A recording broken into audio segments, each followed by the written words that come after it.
No one warns you that heartbreak can start in the safest place you thought you had. I wasn't supposed to fall in love with my landlord, especially when that landlord was a man twice my age. Divorced. And still carrying ghosts I didn't understand. When I first stepped into that house, I was 20, broke, and running from the kind of loneliness that eats at you in silence. His name was Daniel Carter, 38, a man who looked like he'd lived through storms and still managed to stand tall. He was nothing like the people I had known. He wasn't careless. He wasn't loud.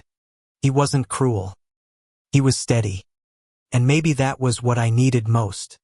A safe harbor I had no right to crave. The funny thing about safety is that sometimes it's just another trap. I had transferred to a small liberal arts college in Pennsylvania. Leaving behind the cramped apartment I shared with 3 roommates who couldn't pay rent on time and thought dishes washed themselves. My scholarship didn't stretch far. And my parents had stopped sending money once they realized college wasn't just about lectures and textbooks but about me being me openly. So, I searched Craigslist for something affordable. Something close to campus. Something that didn't scream serial killer. That's when I saw his ad. Room for rent. Quiet neighborhood. Private bathroom. Mature landlord. Mature. I thought. Meant someone old. Probably grumpy. Maybe the type to complain if I played music past 10. But the rent was reasonable. Utilities included. And the pictures of the house looked like something out of a suburban dream. Red bricks. Porch swing. Big windows that caught sunlight like it was meant for them. I didn't know my life was about to change when I sent that email. Daniel answered the door the day I came to see the room. I remember thinking he didn't look like a landlord. He looked like someone you'd see at a bar and assume was out of your league. Salt and pepper hair. Faint stubble that made him seem both rugged and tired. Sleeves rolled to his elbows showing veins I couldn't stop staring at. His voice was calm. Low. Like he was careful with every word. You must be Alex, he said. And the way my name left his mouth felt heavier than it should have. I nodded, clutching the strap of my backpack like it was keeping me from falling apart. Yeah. Thanks for letting me check the place out. He moved aside to let me in, and I swear my chest tightened. The house smelled like coffee and cedar. The kind of scent that made you think of winter mornings and safety. Everything was neat but lived in. Not sterile. Not showy. Real. The room was small, but it had a window facing the backyard where an old oak tree stood tall. I could already imagine nights sitting by that window, trying to study, pretending I wasn't drowning. I'll take it, I said too quickly, desperate. Daniel studied me for a moment, his eyes narrowing not unkindly, more like he was trying to read something written on my face. Don't you want to know the rent first? I laughed nervously. It's fine. I just need a place. He nodded, slow. And just like that, I became his tenant. Living with Daniel was like walking through a story I wasn't supposed to be in. He worked as an architect, often coming home late with rolled-up blueprints under his arm. Some nights, I'd hear him in the kitchen, clinking glasses as he poured whiskey he probably didn't enjoy but couldn't stop drinking. Other nights, he'd sit on the porch swing, staring into the dark like it might answer him back. He didn't talk much at first. Polite greetings, questions about classes, reminders about the trash. But then there were moments, tiny cracks in his armor that left me breathless. Like the night I came home soaked from rain, shivering because my jacket was too thin, and he wordlessly handed me a towel, his fingers brushing mine. Or the Saturday morning he found me curled on the couch, too tired from exams to move, and he quietly made me pancakes without asking. Why are you nice to me? I asked him once, more bitter than I meant to. He looked at me with an expression I couldn't place. Sadness. Maybe. Or recognition. Because you look like no one ever was. That sentence stayed with me, carved itself into my bones. But here's the thing, I didn't just crave his kindness. I craved him. I'd hear the shower running and imagine steam curling around his body. I'd see him in the kitchen, sleeves pushed back, forearms flexing as he kneaded dough, and my stomach would twist with hunger that had nothing to do with food. I hated myself for it. He was too old, too complicated, too unreachable. I was just a kid in his spare bedroom, barely keeping my grades up, barely keeping myself together. What could he possibly see in me? Yet sometimes, to catch him looking, not long enough to confirm it, not blatant enough to claim it, but enough to make my skin burn. Like that night in early winter, when the heater broke, and I came downstairs in a hoodie, hugging myself. He was sitting by the fireplace, flames painting his face gold. He looked at me, really looked, and for a heartbeat, I thought he might say something reckless. Instead, he just gestured toward the fire. "Come sit. You'll warm up faster." I did. Too close. Our knees brushed, and neither of us moved. The tension built like a storm with no release. Weeks turned into months, and the air between us became unbearable. Every touch, every glance, every word carried weight. Then came the night everything broke. I had failed an exam, the kind that determined your whole semester. I stumbled into the house, threw my bag down, and collapsed onto the couch, tears hot and ugly on my cheeks. Daniel found me there. He didn't ask what happened at first. He just sat beside me, not touching, not intruding, just being there. When I finally choked out the words, "I'm failing. I'm a mess. I shouldn't even be here," he turned to me with that steady calm I envied. "You're allowed to fall apart, Alex," he said softly. "You're human." Something inside me cracked open. Maybe it was the loneliness. Maybe the whiskey on his breath. Maybe the months of unspoken longing. I leaned into him, burying my face in his shoulder, and when he wrapped his arms around me, I felt like I could finally breathe. But then I tilted my head up. Our eyes met. The world spun, and I kissed him. It wasn't gentle. It wasn't planned. It was desperate. Raw. Plea. For a second, he froze. Then he kissed me back, and everything I thought I knew collapsed. We didn't speak after. Not really. We just sat there, breathing hard, the air thick with everything we had just crossed. His lips were swollen, mine trembling. "I shouldn't have," I whispered. His jaw clenched. "You're right." But neither of us moved away. And in that silence, in that fragile, dangerous closeness, I realized something. I wasn't safe anymore. Not from him. Not from myself.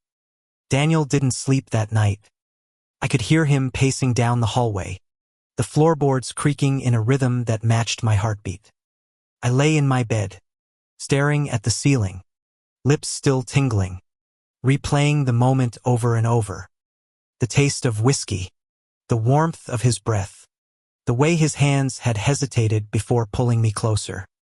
I told myself it was a mistake, a one-time slip, something we would never talk about again. But deep down, I knew better. You don't come back from a kiss like that. The next morning, he was in the kitchen making coffee when I walked in. He didn't look at me, just poured his mug and kept stirring, like the swirl of cream might give him answers. I hovered by the counter, clutching my backpack. "About last night," I started, my voice catching. "Don't." His tone was firm, almost harsh. "We crossed a line. Can't happen again." I nodded, though my chest felt like it was collapsing. "Right? Of course." But when his eyes finally met mine, I saw its same fire, the same longing, the same fear. He didn't believe his own words any more than I did. The days that followed were torture. He avoided me as much as possible, leaving earlier for work, eating dinner late, keeping doors closed. I tried to convince myself I was fine with it, that I could shove the memory into some dark corner of my mind and move on. But every time I heard his footsteps, every time I caught a glimpse of his face, came rushing back. And then there were the slips, little betrayals of his resolve. The way his hand lingered when he passed me a plate. The way his gaze would drop to my mouth before he forced it away. The way his voice softened when he thought I wasn't listening. It was like we were orbiting each other, gravity pulling us closer no matter how hard we fought it. One night, about 2 weeks later, I found him on the porch swing again. The air was sharp with winter, our breaths turning to clouds. He had a blanket draped across his lap, a glass of whiskey in his hand. "Mind if I join you?" I asked, already stepping closer. He looked tired, the kind of tired that wasn't about sleep. "It's your house too." I sat beside him, close enough that the blanket brushed my leg. For a while, we said nothing, just listened to the creak of the swing, the hush of the wind through the trees. "You don't talk about yourself much," I said finally. "There's not much to say." "I don't believe that." I leaned forward, studying him. "You carry things. I can see it. Like you've been through something and never let it go." His jaw tightened. "You ask too many questions, Alex." "Only because I want to know you." The words slipped out before I could stop them. He turned to me, and for the first time, I saw not just sadness but a crack of something deeper. Regret. Longing. Maybe even hope. "Don't," he whispered, but it wasn't conviction, it was plea. And that was when I reached for his hand under the blanket. His fingers twitched, resisting for a heartbeat, then curled around mine. The world held still. The second kiss was nothing like the first. This one was slower, deliberate, like he was memorizing me. His lips pressed gently, almost reverent, and when he pulled me closer, I could feel the tremor in his chest. He wanted me. God, he wanted me. But as soon as it deepened, he tore away, pushing off the swing as if burned. "This is wrong," he muttered, pacing across the porch. "You're too young. I'm your landlord." Christ. Alex, what the hell are we doing? I stood, my own body trembling. We're being honest. For once. "You don't understand." His voice cracked. "Rob, you don't know what it's like to ruin someone's life because you couldn't keep your hands to yourself." I froze. "Daniel." He shut his eyes, running a hand through his hair. "Go inside. Please. Before I make this worse." I wanted to argue, to tell him I wasn't afraid, that what I felt was real, that I didn't care about rules or reasons. But the pain in his voice was enough to silence me. I went inside, but I didn't stop wanting him. Weeks passed. The tension didn't fade, it grew sharper. Some nights, I'd hear him outside my door, lingering like he wanted to knock but couldn't. Other times, he'd catch me in the kitchen at midnight, both of us searching for excuses to stay in the same room a little longer. The pull between us was unbearable, and it was only a matter of time before we snapped again. That moment came one snow-heavy evening in February. The storm knocked the power out, plunging the house into cold and silence. I bundled under blankets in my room, shivering, when Daniel knocked on the door. "You all right?" he asked, holding a flashlight that cast his face in shadows. "Freezing," I admitted. "Come downstairs. Fireplace is still going." I followed him, dragging my blanket, and we settled on the rug in front of the flames. The crackle of wood filled the room, and the glow painted his skin gold. He handed me a mug of hot cocoa where he'd found the mix. I didn't know, and for a while, felt almost normal, like we were just two people, not trapped by rules or guilt or age. At some point, my head tipped onto his shoulder. At some point, his arm wrapped around me, and when I looked up at him, the fire reflecting in his eyes, I knew there was no going back. This kiss was hungrier, desperate, months of restraint breaking apart. My blanket fell to the floor, his hands gripping my back like I might disappear. I pressed closer, heat rising between us even as snow piled outside. "Alex," he groaned against my lips, pulling away just enough to breathe. "I can't stop."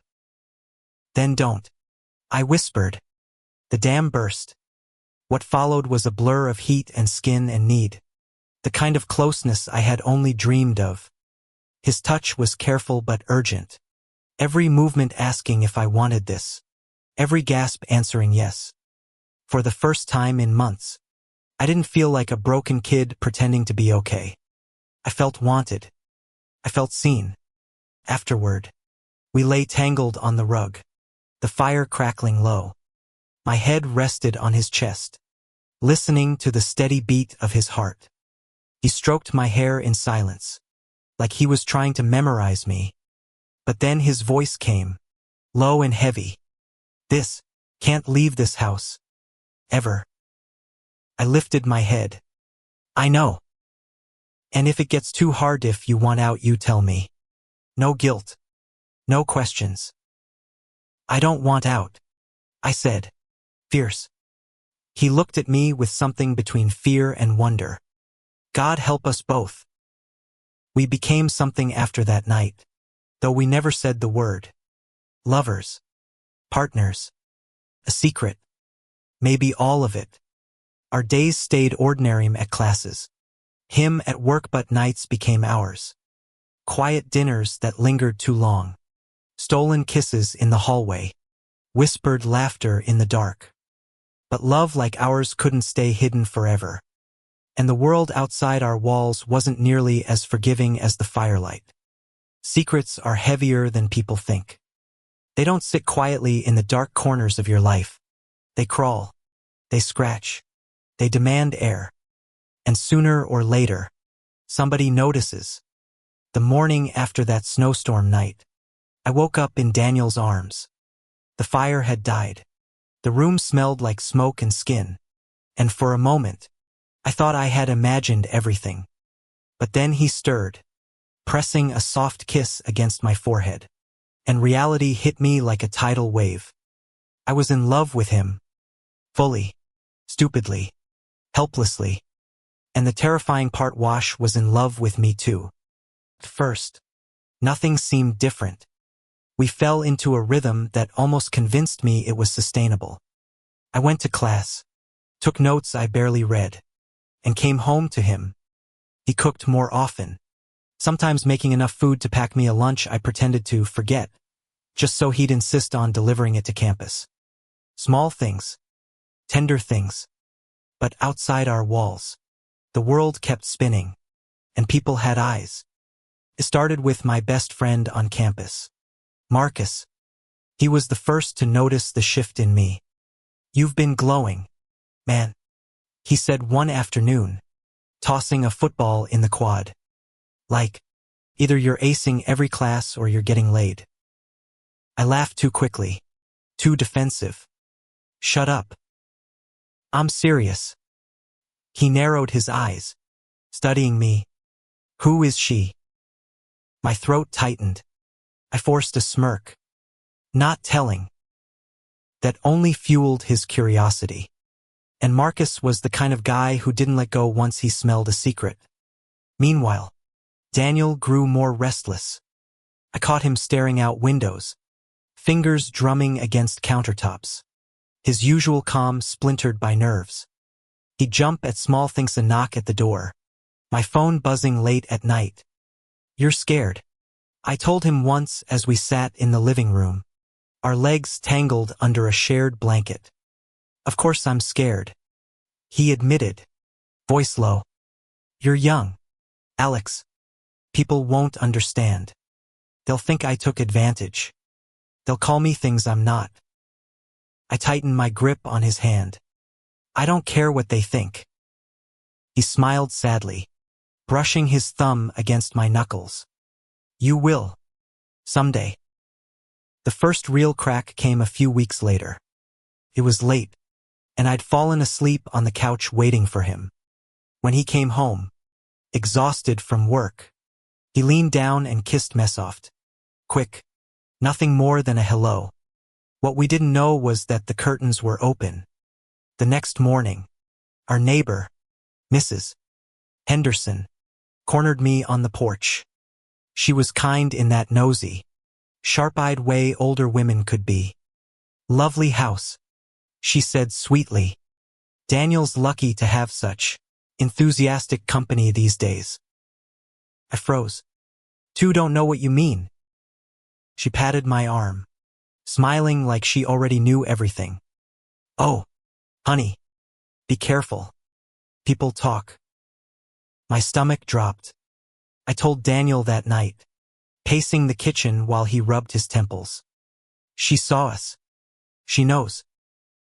"She doesn't know anything," he said firmly, though his eyes betrayed him. "She's going to tell people. Then we deny it." He stood, his tone harder now. "Alex, listen to me. This only works if we're careful. No one can find out. Not Marcus. Not your professors. Not anyone. Promise me." I wanted to scream, to tell him I was tired of hiding, that love wasn't meant to be whispered in shadows. But the fear in his voice anchored me. "I promise," I whispered. For a while, we tightened the walls. No more kisses near windows. No lingering touches in public. Even inside the house, he seemed more cautious, pulling away when the urge to reach for me flared. It hurt. God, it hurt. But then the nights would come, and he'd let go, holding me like I was the only thing tethering him to the world. And I told myself it was enough. The breaking point came during spring break. Marcus had invited me to a road trip with some friends. When I told him I couldn't, he smirked. "Let me guess, you've got someone keeping you busy." I shrugged, playing it off. "Something like that." But he pushed. "You're hiding her from me. Or him." He laughed, like it was a joke. I froze. The laughter faded. "Oh my God. It is a guy." "No," I said too fast, too loud. "It's not Marcus. Drop it." But the damage was done. Suspicion had rooted. That night, I told Daniel. "He's going to figure it out," I said, panic choking me. "I can't keep lying to him." Daniel's face was grave. "Then you need to. For both our sakes." "I can't keep living like this," I snapped. "I feel like I'm suffocating." He slammed his hand against the table, startling me. "You think I'm not? You think this is easy for me? I could lose everything. Alex. My job. My reputation. My life. What about me?" I shot back, tears stinging my eyes. "Don't I matter?" His face softened instantly, regret washing over him. He reached for me, but I pulled back. That night, I didn't sleep in his bed. For the first time since our secret began, I wondered if love was enough. The next few weeks blurred with tension. Marcus kept pressing. Mrs. Henderson kept watching, and Daniel kept retreating into himself. The house no longer felt safe. Felt like a cage. One night, after a brutal fight where I accused him of being ashamed of me, he whispered the words that broke me. "Maybe we made a mistake." I left the room before he could see me cry. But love is stubborn. It doesn't die just because it's hard. Even in silence, I found myself seeking him, listening for his footsteps, waiting for his voice. And sometimes, he'd come to me in the dark, wordless, just to hold me like he was terrified of losing me. It was messy. It was painful. But it was real. And real things, no matter how fragile, don't fade easily. By April, rumors had started to spread. Whispers in the cafeteria. Glances in the library. Someone had seen Daniel pick me up from campus. Someone else had noticed how I always turned down parties. I tried to ignore it, but the weight grew heavier. One afternoon, Marcus confronted me. "Just tell me the truth," he demanded, cornering me outside class. "Who is he?" I stared at him, heart pounding. "You wouldn't understand." He grabbed my arm. "Try me." I yanked free, my voice breaking. "It's not your business." But the look in his eyes told me he already knew. That night, I came home to find Daniel waiting on the porch. His face was pale, his hands trembling. "Alex," he said quietly, "someone called my office today. Anonymous. They asked if it was true. About me. About us." The world tilted. "What did you say?" I denied it. "But if this spreads..." He looked at me with terror I'd never seen before. "It'll destroy me." And in that moment, I realized something I hadn't wanted to face. Our love wasn't just fragile. It was dangerous. And if we didn't find a way to fight for it or let it go, it would consume us both. The call at Daniel's office was the beginning of the storm. We both knew it. After that day, it was as if every word, every breath between us carried the weight of an ending. I tried to act normal, to hold on to the small rituals we had created, the way he made coffee for 2 in the mornings. The way I left my textbooks spread on the dining table just so he would sigh and pretend to scold me. But there was a crack in the foundation, and every time we touched, I could feel the fracture deepening. One night, about a week after the phone call, we fought harder than ever. "You're shutting me out," I accused, pacing the living room while rain pounded the roof. "I'm trying to protect us," Daniel snapped, his voice rising in a way it rarely did. "Protect us? By pretending I don't exist. By pretending we don't exist." His hands curled into fists at his sides. "Do you think I don't want to hold your hand in public? Do you think I don't want to tell the world you're mine? But I can't. Alex, I can't lose my career, my reputation, everything I've built. What about what we've built?" I cut in, my voice breaking. "What about me?" He flinched, and for the first time, I saw the man who had always seemed unshakable actually falter. His face crumpled, torn between fear and longing. "I love you," he whispered, the words sounding like both confession and surrender. "God help me, I love you." And just like that, my anger collapsed. I stumbled forward, and he caught me, our lips colliding not in passion but in desperation.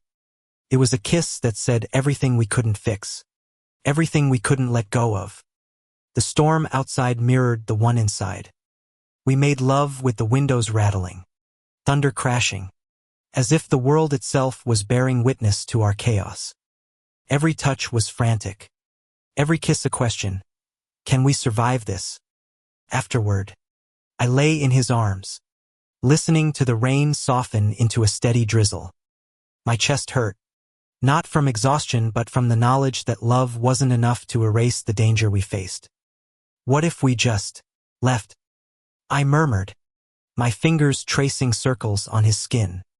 "What if we started over somewhere no one knows us?" He sighed, pressing a kiss to my hair.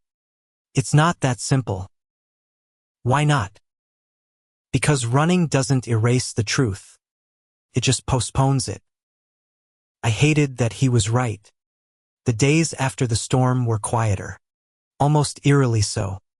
Marcus stopped pushing questions, though his eyes carried suspicion every time we crossed paths. Mrs. Henderson waved from her porch like nothing had changed, though I couldn't shake the feeling she was watching closer than ever. Daniel became even more careful. He stopped picking me up from campus, stopped touching me anywhere outside his room. First, I told myself I could handle it. But slowly, felt like I was losing him, inch by inch, until the night I snapped. It was late, past midnight. I had been sitting in my room, pretending to study, when I heard him come home. His footsteps were slow, heavy. I went downstairs to find him slumped on the couch, still in his work clothes, a glass of whiskey untouched on the table. "You're avoiding me," I said quietly. He didn't look up. "I'm trying to do the right thing. By pretending I don't matter." His jaw tightened. "Don't say that." "Then tell me what I am to you," I demanded, my voice shaking. "Am I just a mistake you can't undo? Am I just—" "You're everything," he said, cutting me off. His eyes finally met mine, and the rawness in them nearly undid me. "You're the only thing I want, and that terrifies me." My throat closed. "Then stop pushing me away." He stood, crossing the space between us, his hands gripping my shoulders like he was afraid I'd vanish. "I don't know how to keep you without losing myself." I pressed my forehead against his chest, tears hot in my eyes. "Then let me help you. Stop carrying this alone." For a long moment, he just held me, and in that silence, I realized something vital. Love wasn't just about surviving together. It was about choosing to fight together. The next test came sooner than I expected. One afternoon, Marcus cornered me again, this time with a different look in his eyeless curiosity. More worry. "Look, man," he said, lowering his voice. "I don't care who you're with. Guy, girl, whatever. But people are talking. And if they're right, if it's who I think it is." My heart stuttered. "Marcus," he held up a hand. "Just be careful. Not everyone's gonna keep their mouth shut." It wasn't an accusation. It was a warning. And that terrified me more than anything. I told Daniel that night, expecting him to panic. Instead, he surprised me. "Maybe it's time we stop hiding," he said, his voice calm but resolute. I blinked. "What?" "I'm tired, Alex. Tired of living in fear. Tired of pretending. If this comes out, then it comes out. Daniel, they'll tear you apart. Then let them try." He reached for my hand across the table. "I'm done letting other people decide what we are." I should have felt relieved. Instead, I felt a knot of dread tighten in my stomach. Because once our secret was out, there would be no going back. And sure enough, the dam broke not long after. It happened at a campus party I hadn't even wanted to attend. Marcus dragged me along, insisting I needed a break. But halfway through the night, fueled by alcohol and whispers, someone made a joke too close to the truth. "Hey, Alex," a guy from my philosophy class called out. "How's life with your sugar daddy?" Laughter rippled through the crowd. My stomach dropped. I wanted to deny it, to laugh it off, but the words stuck in my throat. My silence said more than denial ever could. By the next morning, everyone knew.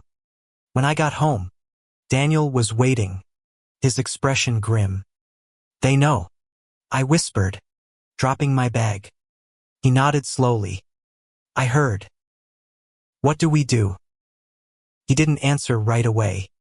Instead, he walked to the window, staring out at the street like it might hold an answer. "Maybe," he said finally, "we stop running." And in that moment, I knew the real storm hadn't even started yet. The fallout was immediate. The whispers spread across campus like wildfire, twisting truth into rumor, turning curiosity into cruelty.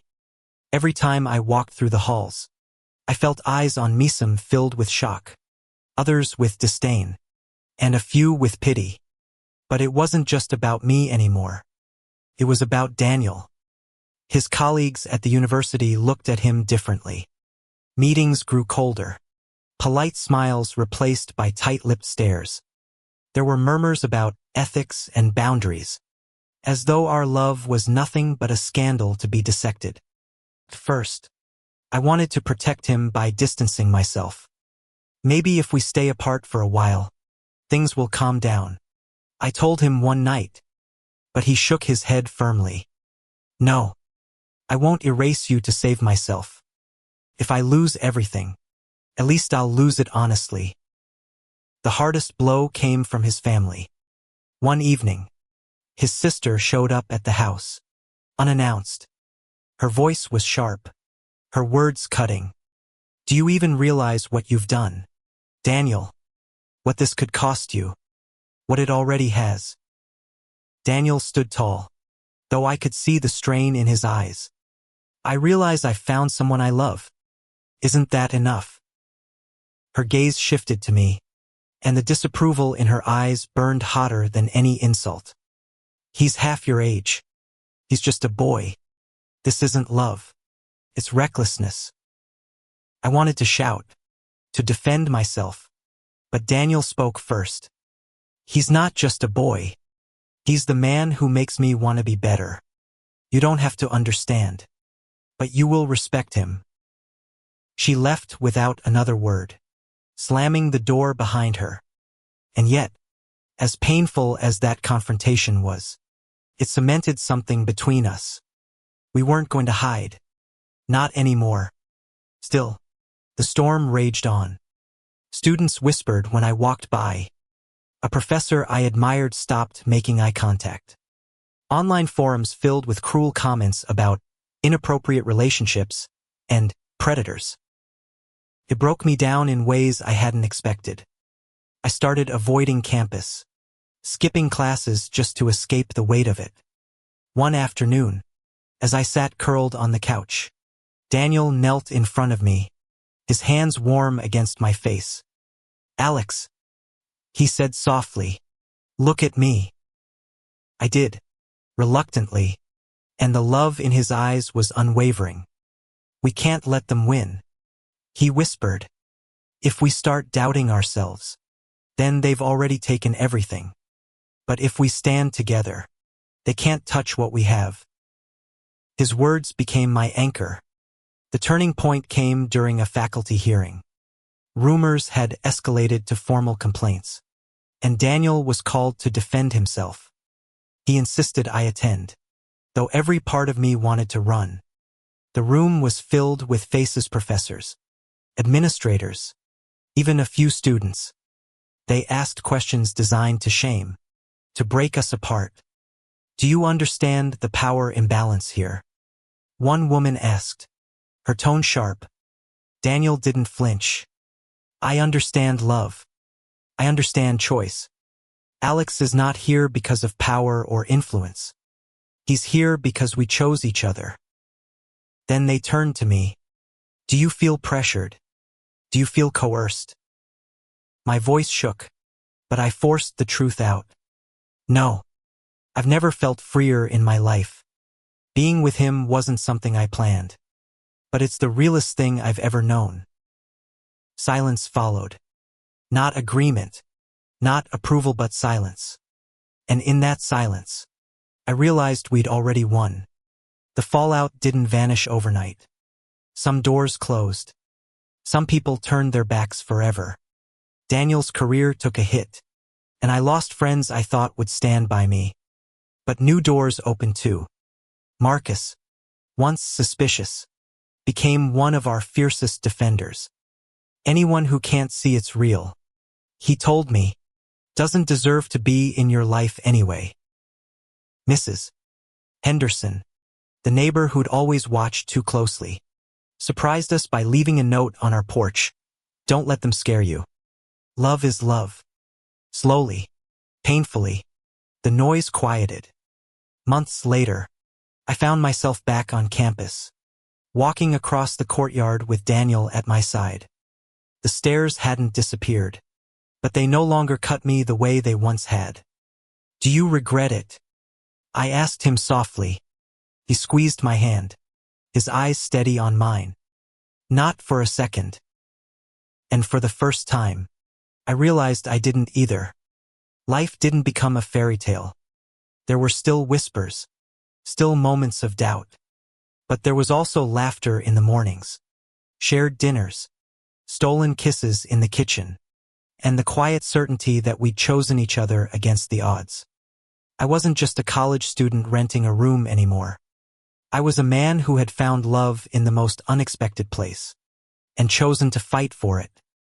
And as I stood with Daniel, his hand in mine, I knew the truth. The world could whisper, judge, and even try to break us. But it could never take away the one thing we refused to surrender us. Thank you for listening. If you find it interesting, please like and subscribe to follow the next stories.